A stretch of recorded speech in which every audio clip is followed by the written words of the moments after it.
ایک بادشاہ اگر 3 وزیروں سے کہیں کہ صاحب تم تینوں کے تینوں ایک بوری بھر کے اس باغیچے میں سے پھل فروٹ لے آؤ. اب یہ تینوں وزیر پہنچے. اس میں سے ایک وزیر تھوڑا سا فکر مند تھا تو اس وزیر نے اپنا تھیلا لیا, تھیلے میں اچھے اچھے پھل چنے کہ بادشاہ نے منگوائے ہیں. تو بادشاہ خوش ہو اس کو دیکھ کر, تو اس نے بہت اہتمام سے مشقت اٹھا کر بھاگ دوڑ کر کے پورے باغ کے چکر لگا کر وہ پھل چن کے لے آئے اور وہ بوریے میں بھر دی. ایک دوسرا تھوڑا سا سست غفلت میں ڈوبا ہوا, اس نے سوچا کہ بادشاہ کو کہاں کھانا ہے, میں تو جتنے مجھ کو آسانی سے مل جائے وہ پھل بھر لیتا ہوں. اب اس نے کبھی کچھ اچھے پھل بھر لیے, کچھ خراب پھل بھر لیے. اس میں بھی دیکھا نہیں کہ بادشاہ کو کون سے پسند آئیں گے ناپسند آئیں گے, جیسے جو مل گئے اس نے بھر لیا. تیسرا تھا وہ ان سے زیادہ سست اور ان سے زیادہ غافل, ان سے زیادہ لاپرواہ. اس نے سوچا کہ کہاں باغ کے چکر لگائے اور بادشاہ کون سا تھوڑی اس کو کھول کے دیکھنے والا ہے.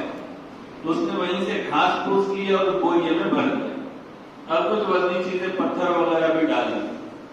اب یہ تینوں کے تینوں وزیر متعینہ وقت پر جب بادشاہ نے بلایا تھا اپنے اپنے بوریے لے کے بادشاہ کی خدمت میں پہنچے. بادشاہ نے فیصلہ صادر کیا کہ مجھے ان بوریوں کو دیکھنا نہیں, ان تینوں کو 1 مہینے قید میں رکھنا ہے اور ان کے بوریوں کے ساتھ رکھنا ہے اور ان کا کھانا پینا بند.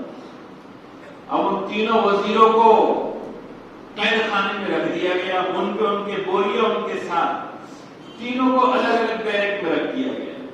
1 مہینے تک کا وقت گزرا. اب جب پہلے والے وزیر کا دروازہ کھولا گیا قید خانے کا تو وہ زندہ تھا اور صحت مند بھی تھا, کیونکہ اس نے اچھے اچھے پھل بھرے تھے بوریے میں. بادشاہ نے تو اس کو دیکھا بھی نہیں, اس نے اس بوریے سے اپنے گزر اوقات کا انتظام کیا کیونکہ وہاں کھانے کا نظم نہیں تھا. ایسے تیسے اس کا مہینہ ان اچھے اچھے کھانوں میں گزر گیا. دوسرا بیرک کھولا گیا تو اس میں بہت بری حالت تھی.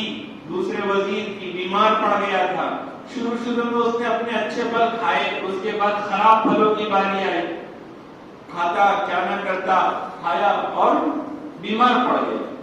جب تیسرا بیرک کھولا گیا تو اس میں سے تو لاش ہی نکلی, کیونکہ کھانے پینے کی تو کوئی چیز اس میں بھرا ہی نہیں تھا. اب وہ پتھر تو نہیں کھا سکتا تھا, گھاس تو نہیں کھا سکتا تھا, بھوک کے مارے اس کی موت ہو گئی. یہ جو کہانی ہے, اس کہانی سے ہم اپنی حالت کو سمجھیں کہ اللہ تعالیٰ نے مختصر وقت دے کر ہمیں بھیجا کہ جاؤ میرے بندو, دنیا میں جب تک تم جیو گے تو تم کچھ نہ کچھ اپنے آخرت کے لیے سامان کر لو.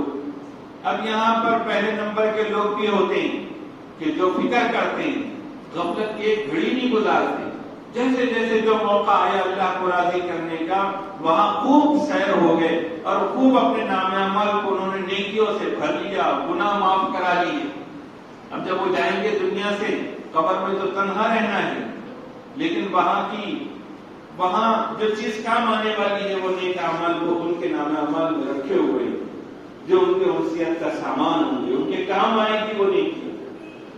کچھ لوگ غفلت والے بھی ہوتے ہیں کہ بس جتنا موقع ملا اتنا کر لو, زیادہ فکر میں مت پڑو, ایسے تیسے کر بھی نہیں کیا جو ہو سکتی تھی بس میں تھی, یا پھر ایسا سوچ لیا کہ چلو موقع آیا کر لو. تو ایسے بھی کچھ لوگ ہوتے, ان کی بھی حالت خراب ہو. اور تیسرے قسم کے تو وہ لوگ جو بالکل ہی لاپرواہ,